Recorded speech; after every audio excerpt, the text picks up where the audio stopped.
الأنبياء والمرسلين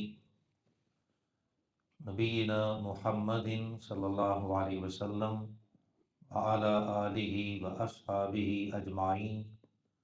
ومن تبعهم بإحسان إلى يوم الدين رب اشرح لي صدري ويسر لي أمري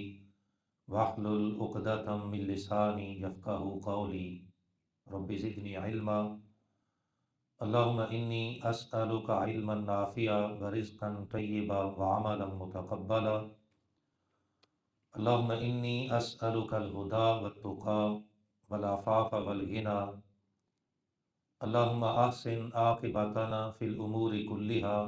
واجرنا من خزي الدنيا وعذاب الآخرة رب یسر ولا تعسر وتمم بالخیر اعوذ باللہ من الشیطان الرجیم بسم اللہ الرحمن الرحیم ان الذین یرمون المحصنات الغافلات المؤمنات، بے شک جو لوگ الزام لگاتے ہیں پاک دامن بولی بالی مومن عورتوں پر، لعنوا فی الدنیا والآخرہ، ایسے لوگوں پر لعنت کی گئی ہے دنیا میں اور آخرت میں بھی، وَلَهُمْ عَذَابٌ عَظِيمٌ، اور ان کے لیے عذاب ہے بہت بڑا۔ سورۃ المؤمنون آیت نمبر 23 ہے۔ بیان ہے ان لوگوں کی سزا کا جنہوں نے دنیا میں تہمت لگائی، اور تہمت بھی زنا کی لگائی، برائی کی تہمت لگائی، المحصناتی پاک دامن عورتوں پر، الغافلاتی بولی بھالی اور شریف النفس، اور ایسی خواتین جنہوں نے کبھی برائی کا زنا کا کبھی سوچا بھی نہ ہو، ان کے گمان میں بھی نہ ہو ایسی بات، الغافلات بالکل ان کاموں سے بے پرواہ، بولی بالی اور سیدھی سادھی خواتین، ایسی عورتوں پر، المؤمنات، اور وہ مومنات ہیں اللہ پر، اس کے رسول پر، آخرت کے دن پر ایمان رکھنے والی ہیں، ایسی خواتین پر جن لوگوں نے الزام لگایا برائی کا۔ فرمایا ان کے لیے دو سزائیں اللہ پاک بیان کرتے ہیں۔ پہلی سزا لعنوا فی الدنیا والآخرہ، ایسے لوگوں پر لعنت ہے دنیا میں اور آخرت میں بھی۔ لعنت کا مطلب ہے کہ اللہ پاک کی رحمت سے ہمیشہ کے لیے دور۔ ہاں اگر ان میں سے کسی نے توبہ مانگ لی، غلطی کا اعتراف کیا، سزا لے لی، اس کی سزا 80 کوڑے کھا لیے، تو پھر تو یہ لعنت سے، اس توب سے نکل جائیں گے۔ ورنہ جن منافقین نے حضرت عائشہ صدیقہ رضی اللہ تعالی عنہ پر الزام لگایا تھا، انہوں نے کوئی توبہ نہیں مانگی اور اپنی اس غلطی سے باز نہیں آئے، اڑ گئے، ان کو کوڑے بھی نہیں لگے، تو ان منافقین پر اللہ پاک کی طرف سے فرمایا لعنوا فی الدنیا والآخرہ،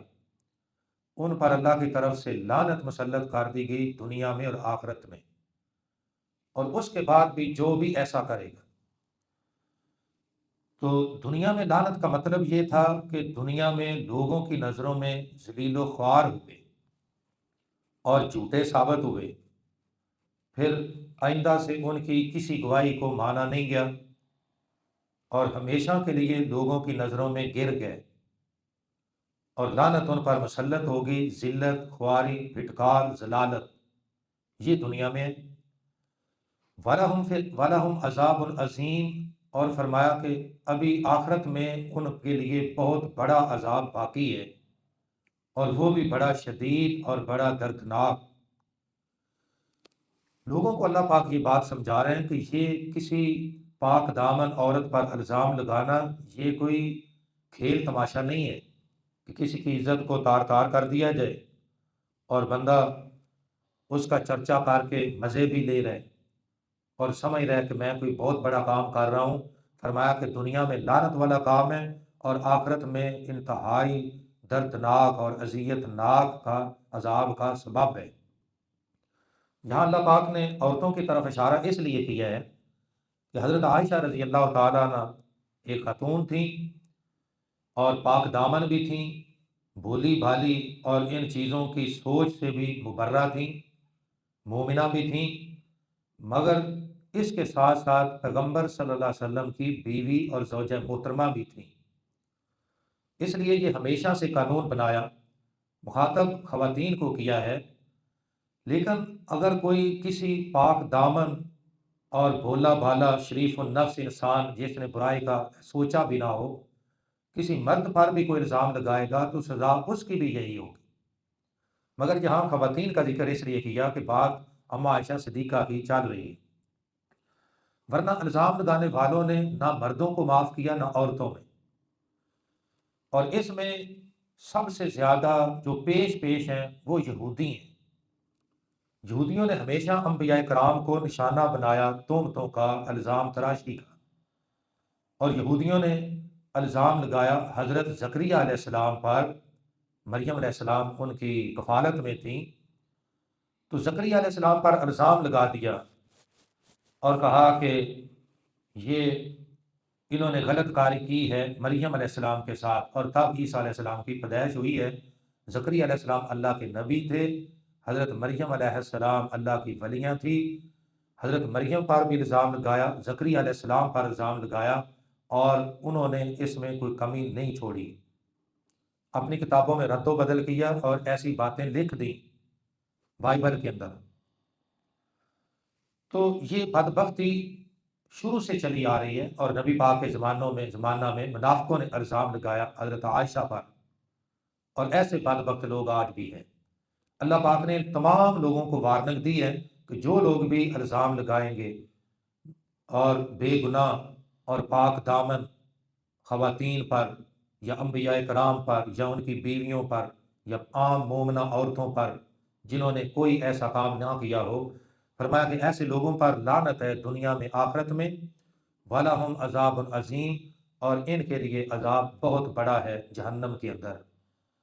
اللہ پاک ہمیں پاک دامنی کی، پاکیزہ زندگی کی توفیق بھی عطا فرمائے، اور جو گندے لوگ ہیں ان کی الزام تراشی سے بھی محفوظ فرمائے، اور جنہوں نے انبیاء کرام کو اور ایسے پاکیزہ لوگوں کو نشانہ ستم بنایا ہے، الزام لگایا ہے، اللہ پاک ان پر آج بھی اسی طرح لعنت مسلط کرتے رہیں جس طرح پہلے لوگوں پر کی تھی، اور اللہ پاک اس کبیرہ گناہ سے ہم سب کو اور تمام اہل ایمان کو محفوظ رکھے۔ وآخر دعوانا ان الحمدللہ۔